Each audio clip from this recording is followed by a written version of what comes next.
আগামীকাল গণেশ পুজো। আমরা সিদ্ধিদাতা গণেশের পুজো দিয়েই সবটা শুরু করি।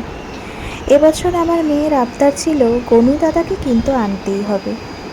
তাই জন্য মেয়ের কথা রাখবো বলে আমিও একটা ছোট্ট গণেশ নিয়ে চলে এসেছিলাম। গণেশ আনার পরে মনে হচ্ছিল গণেশের সাজসজ্জাটা যদি আরেকটু সুন্দর করে তোলা যায়। তাই জন্য আমার কাছে ফেব্রিক অ্যাক্রিলিক কালার এবং তুলি ছিল, সেটা নিয়েই আমি বসে পড়েছিলাম গণেশকে আরও সুন্দর করে সাজিয়ে তোলার জন্য। গণেশের কপালে সুরের মধ্যে যে আঁকাগুলো রয়েছে এগুলো এতটা কিন্তু ছিল না, এগুলো আমি নতুন করে তৈরি করেছি। আরও যেসব জায়গায় কালার করা মনে হচ্ছিল দরকার সেই সব জায়গাতেও কালার করে দিয়েছি।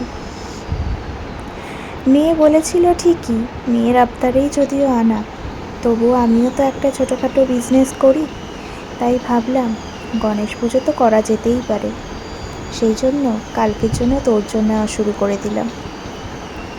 আর গণেশকে কালকেও আরও যতটা পারবো সুন্দর করে সাজিয়ে আরও অনেক ভালোভাবে পুজো করব। সবাইকে যাতে ভালো রাখে গণেশের কাছে এটাই প্রার্থনা।